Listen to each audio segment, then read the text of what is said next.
नमस्कार।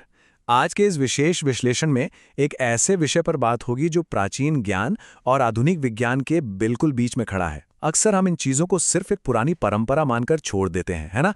लेकिन जिसे सदियों से एक आध्यात्मिक क्रिया माना गया है, वो दरअसल एक बहुत ही सटीक विज्ञान है।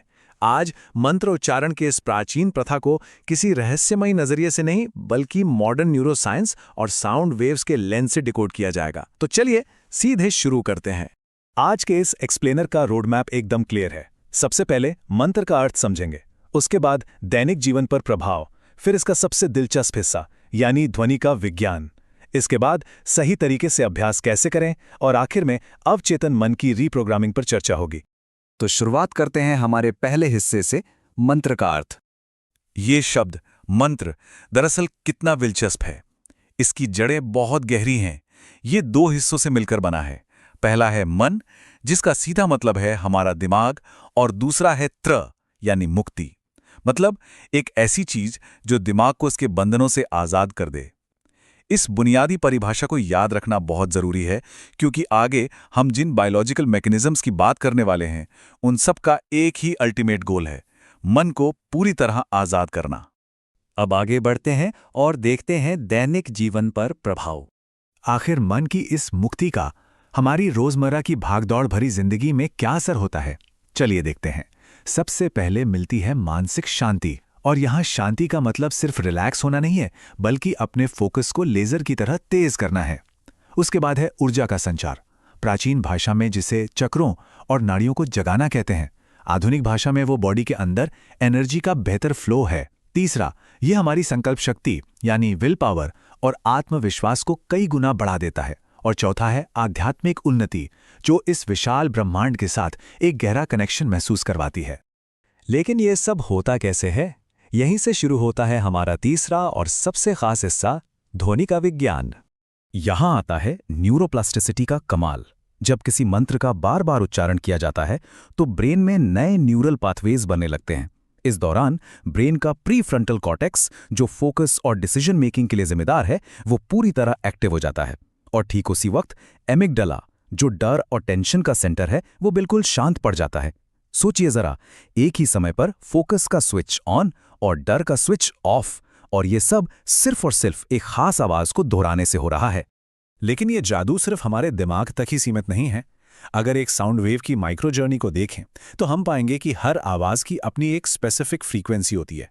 जब हम मंत्र बोलते हैं तो हमारी बॉडी के सेल्स यानी कोशिकाएं उस फ्रीक्वेंसी के साथ वाइब्रेट करने लगती हैं, एकदम किसी ट्यूनिंग फॉर्क की तरह। जैसे ओम बोलने से बॉडी में एक ऐसी शांत फ्रीक्वेंसी पैदा होती है जो लिटरली हमारे ब्लड प्रेशर तक को कम करने में मदद करती है। ये कोई कल्पना नहीं, सॉलिड बायोलॉजी है। एक और बेहद दिलचस्प बायोलॉजिकल मैकेनिज्म है वेगस नर्व। इसे बॉडी की एक मास्टर केबल समझ लीजिए, जो हमारी हार्ट रेट और डाइजेशन दोनों को कंट्रोल करती है। जब मंत्र बोला जाता है तो सांस लेने का एक बड़ा ही रिदमिक पैटर्न बन जाता है। ये खास तरह की ब्रीदिंग इस वेगस नर्व को सीधे स्टिमुलेट करती है, और जैसे ही ये नर्व स्टिमुलेट होती है, ये बॉडी के रेस्ट एंड डाइजेस्ट मोड को चालू कर देती है। आसान भाषा में कहें तो ये टेंशन वाले फाइट और फ्लाइट रिस्पॉन्स को तुरंत बंद करने का एक फिजिकल बटन है। तो इस साइंस को समझने के बाद अब आते हैं चौथे हिस्से पर, सही तरीके से अभ्यास कैसे करें। इस साउंड टेक्नोलॉजी का पूरा फायदा उठाने के लिए 3 सिंपल रूल्स हैं। पहला है बिल्कुल सही उच्चारण, क्योंकि आखिर में सारी पावर फ्रीक्वेंसी में ही तो छिपी है, इसलिए आवाज का एकदम क्लियर होना जरूरी है। दूसरा रूल है नियमितता यानी कंसिस्टेंसी। नए न्यूरल पाथवेज बनाने हैं तो रोज 10-15 मिनट की प्रैक्टिस तो चाहिए ही। और तीसरा सबसे अहम रूल है भाव। जब अपने विश्वास और इमोशंस को इस ध्वनि विज्ञान के साथ जोड़ दिया जाता है तो इसका असर कई गुना बढ़ जाता है। और अब पहुंचते हैं हमारे आखिरी और सबसे पावरफुल हिस्से पर, अवचेतन मन की रीप्रोग्रामिंग। इस पूरे एनालिसिस का निचोड़ क्या है? वो ये है कि इस प्रथा की असली ताकत किसी जादू टोने में नहीं है, बल्कि हमारे माइंड के पुराने पैटर्न्स को पूरी तरह बदल देने की क्षमता में है। जब इसका सही तरीके से अभ्यास होता है तो मेंटल स्ट्रेस गायब होने लगता है, और सबसे बड़ी बात, ये हमारे सबकॉन्शियस माइंड यानी अवचेतन मन के पुराने नेगेटिव पैटर्न्स को पूरी तरह से रीप्रोग्राम कर देता है। सोचा जाए तो ये हमारे ब्रेन के लिए किसी बड़े सॉफ्टवेयर अपडेट जैसा ही है। आज के इस एक्सप्लेनर का सबसे बड़ा और सबसे इंपॉर्टेंट टेकअवे यही है, मंत्र कोई चमत्कार नहीं बल्कि एक ध्वनि विज्ञान है। ये कोई अंधविश्वास नहीं, बल्कि एक प्रूवन फिजियोलॉजिकल और न्यूरोलॉजिकल तकनीक है। जिस चीज को सदियों पहले बिना किसी मॉडर्न लैब के खोजा गया था, आज का आधुनिक विज्ञान अपने एडवांस्ड उपकरणों के जरिए उसे बिल्कुल सही साबित कर रहा है। ये अपने आप में कितना अद्भुत है।